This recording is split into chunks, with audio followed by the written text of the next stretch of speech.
Hello again. Today we are out on the back roads once more, and we found ourselves near Campbellsburg, Kentucky. And there's a church here that I've been by many times. I've stopped here a time or two and looked around. It's called the Sulphur Fort Primitive Baptist Church. And as you'll see when I turn the camera around in a minute, it is no longer being used, but the church and the associated cemetery are really kind of neat. And over the years, I've become somewhat knowledgeable about cemeteries. I've restored several. I've moved a few of them in my past for work. So I'm going to kind of show you some of the cemetery here. It's really got some great examples of cemeteries, the way they were designed and used through the 1800s.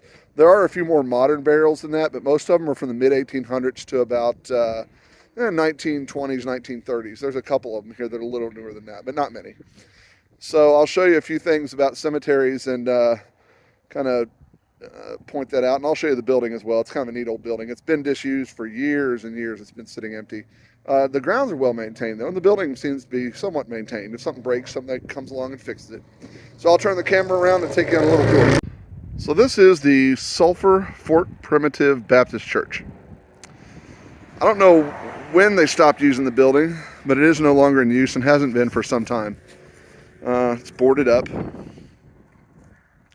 The grass is always well maintained, and the building's kind of fallen into some disrepair, but at least they keep the yard up and the cemetery.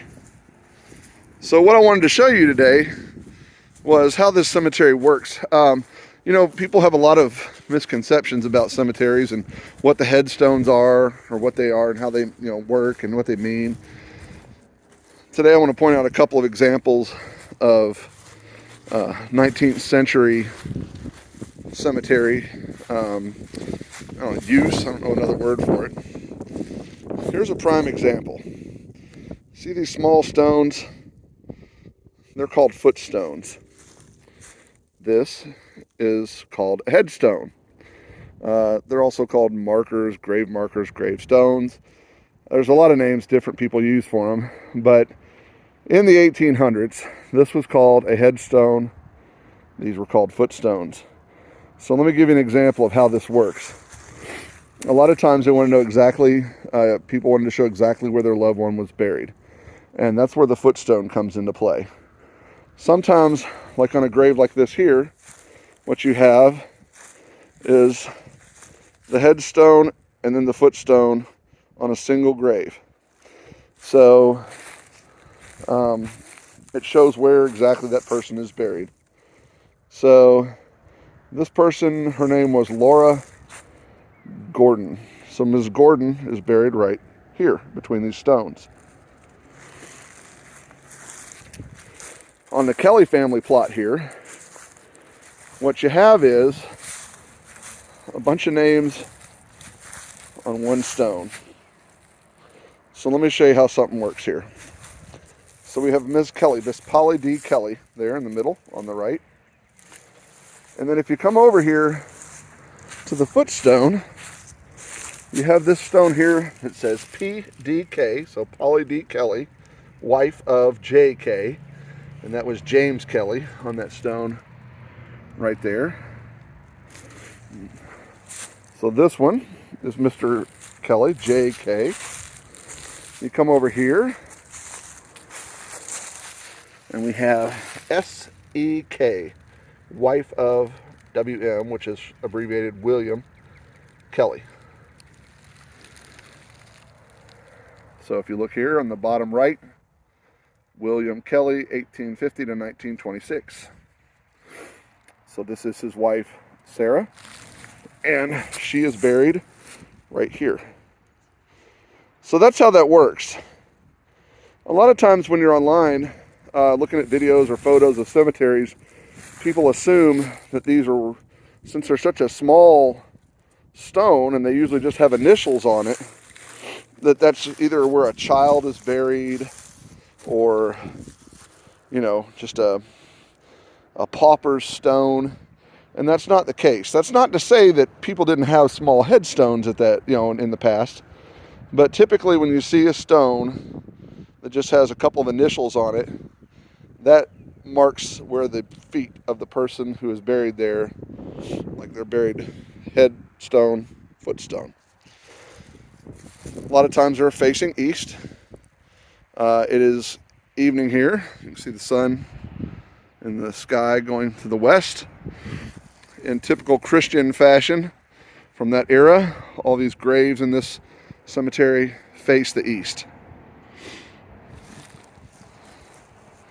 Another interesting thing that happened in cemeteries in the 1800s was they would build over the top of the grave for a couple of reasons. Sometimes it was stylish, but for a while also, especially in bigger cities. Now I'm out in the country, what was the country here. You had over the top of graves a lot of stones put in place. And it became fashionable, but it had a common and practical use as well. Unfortunately, bodies could have been dug up by animals, but more often were dug up by people in the 1800s and sold to medical schools. They would autopsy the deceased, and they would always steal those bodies. So it became a popular thing to mark the grave with a lot of stones. Now, on the frontier, you would put stones there because it was also a good way to mark the grave where you could find it easily. So there wouldn't be just one stone that would fall over. You had a pile of stones. But here, it was more of a fashionable thing, I would imagine, because this area, even in the 1800s, was somewhat populated. The names of these people on these stones are long gone. They're illegible. Weather has taken its toll. This would have been a headstone with some writing on it. It's weathered away. But you can see where the gravesite was. There's an interesting one over here. Now this person, Sarah, wife of James Brown. Now, remember, people had to be born facing, or be buried facing the east. So Miss Brown is not buried this way towards the west. Miss Brown is actually buried behind her headstone here. And you can see where they placed bricks, and then this limestone slab was on the top of her grave. And again, this was more probably of a fashionable thing at that era, not necessarily to keep somebody from coming and digging her up. But it's interesting how that works. You know, when I moved cemeteries, I used to buy land for road projects, and every now and then, you're building a new highway and there's a cemetery right in the way. Sometimes you can't just build the highway around it for one reason or another, so you have to move the cemetery. It helps to know exactly how to find some of these bodies. So these are little tips that I learned over the years on finding them through some archaeologists that I worked with, and took a few courses on how cemeteries work.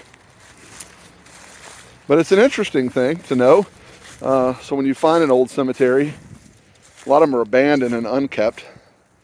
And you can kind of see how it worked and see where people are actually buried.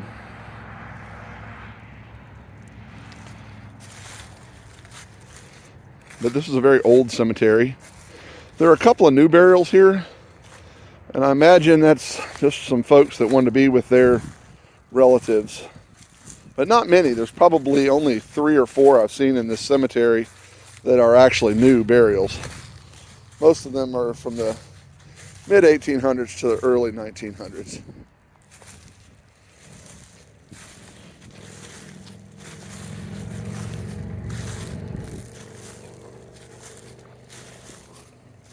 Now,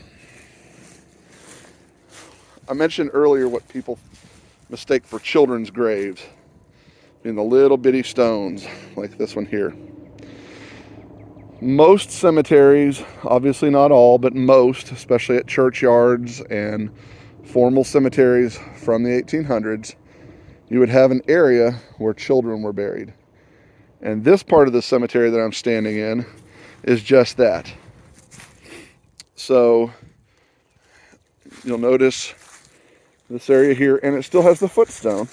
A lot of these things get dispersed over the years. But you have a headstone here, a footstone here of an infant. And that stone is a little hard for me to read. It's pretty weathered. But I can see that the date of death is in 1892. I can't see the date of birth. The one next to this here belongs to a young Ernest Piles, who was born in 1881 and died in 1883. There's no foot marker. Now if you look over here, there's a couple of foot markers. There's one. There's one. But there's no headstone. So they've been lost over the years. Sometimes if you have a way to probe the ground, you could just use a pocket knife. If they fall over, they're typically just beneath the surface. So theoretically, you can find a line. So there's a line here. It continues over this way. You find a line of where the headstones are, and you could follow that. So those headstones, if they were laid out on the ground, would be somewhere right in here under the ground. The earth tends to reclaim stones that lay flat. They sink into the ground when it gets soft with rain, and they get covered over the years by leaves, and it turns to dirt, and the stones disappear into the ground.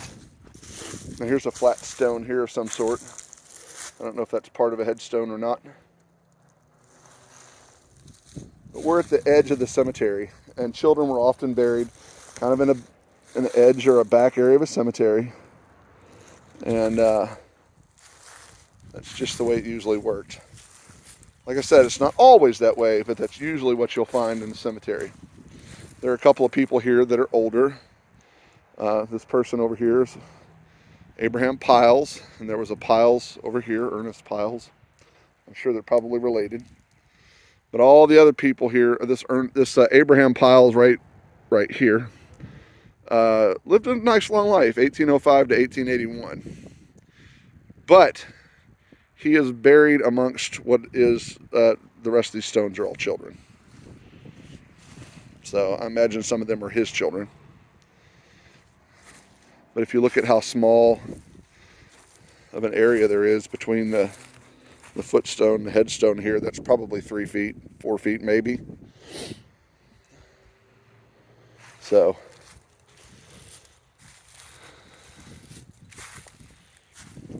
here's an example too how these kind of get mixed up. So there's a footstone on the ground in front of Abraham Piles here, but we look at this, or headstone, we look at this footstone, it says EDP, and I don't see another headstone around here that begins with an E, with those initials. So somewhere around here, and it could have been here, was someone who I'm going to assume was of the Piles family that has lost their headstone. But that's how these cemeteries worked. Sometime in the early 1900s, the footstone fell out of fashion. You will find it sometimes in modern cemeteries, but it's very rare. Usually it's a family with a very intricate burial plot. You know, you'll have several family members, and they do like I showed you in this stone up the hill here, where you have several people with one stone marking their names, and then you just have a foot marker showing kind of where they're buried. And that's, every now and then you'll see that, but it's expensive, and it just kind of fell out of fashion sometime around early 1900. You don't see it much after that, very rarely. You know, up here these folks died in the 1920s. The one I pointed out earlier was the last one in the 1920s. And, you know, the other graves, here we are in it again, in the same family plot, all had those. So I imagine they continued it as a way just to show who was in what spot, since they all share one headstone. But it's not a new thing. They don't do that much anymore. Anyway, This is the Sulphur Fork Primitive Baptist Church Cemetery. You can look it up on Find a Grave. I may put a link to it below. If you know anything about this place, or especially if you know anything about this church, you know, I don't just do videos on cemeteries. I do videos on pretty much anything old, abandoned, interesting, doesn't matter what it is, new places. But if you know anything about this church or this congregation, please comment on it or send me a private message. I'd love to know a little bit more about it and do a video on it in the future. So there we have it. Thanks for watching, and I hope you have a great day.